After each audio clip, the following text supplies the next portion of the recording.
السلام عليكم ورحمة الله وبركاته.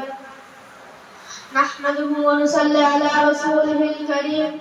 أما بعد، أعوذ بالله من الشيطان الرجيم. بسم الله الرحمن الرحيم. وما أرسلناك إلا رحمة للعالمين. صدق الله العظيم. সর্বপ্রথম শুকরিয়া জ্ঞাপন করি সেই মহান রব্বুল আলামিনের দরবারে, যিনি আমাদেরকে প্রতি মাসের নয় এই মাসে আঞ্জুমান ইসলাহুল লিসানে বসার তৌফিক দান করেছেন। তার দরবারে শুকরিয়া স্বরূপ বলি আলহামদুলিল্লাহ। তারপরে যেদিনকে সৃষ্টি না করলে আর আমি আপনি গাছপালা নদীনালা এমনকি গোটা পৃথিবী সৃষ্টি হতো না। তার দরবারে বলি সাল্লাল্লাহু আলাইহি ওয়াসাল্লাম।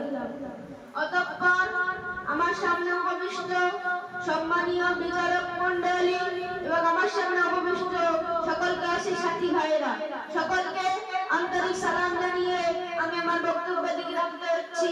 আমার তৌফিক ইল্লা বিল্লাহ।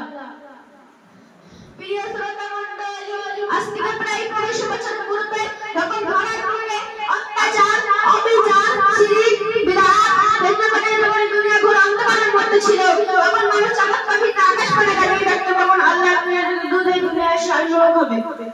ঠিক সেই সময় আরব দেশের মক্কানা করে মা আমিনার ঘরে আরেকজন হয়ে সুবহান সাদিকের সময় 570 খ্রিস্টাব্দে হযরত মুহাম্মদ সাল্লাল্লাহু আলাইহি ওয়াসাল্লাম ধরা ঢুকে এলেন। তিনি আমার নবী আল্লাহ করেছিলেন যে পৃথিবীর মানুষ ছিল শিরকের চাই নষ্ট, অনিবার্য ছিল সেটা কুকুরের চাবি। তারা মানুষকে মানুষ বলে মনে করতো না, নারী জাতি ছিল বলে মানতো না। পুরানায় পুরোপুরি নারায়ণ বলে বললে তখন অঙ্গীকার করবে থেকে আমার সে বাচ্চা চালাতে চান।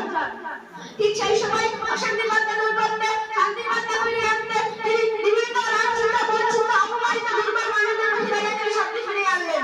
তিনি দেশকে বাঁচার জীবনে কখনো বিপুল করার পরে তারা কথা শুনে নম্র পর্দাতা এবং সুন্দর, তারা মঞ্চের ঘটনার যা পরিষ্কার মুখে শুনতে চঞ্চল, দায়িত্ব ভক্তার বেরিয়ে বেইমান ডাকনা একবার নিষ্কাই করেছিলেন মহাত্মার জনপ্রিয় নেতা উপস্থিত হয়েছিল সত্যবাদী।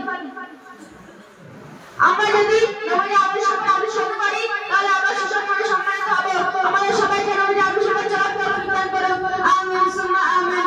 আখিরু দাওয়ানা আলহামদুলিল্লাহি রাব্বিল আলামিন। আসসালামু আলাইকুম।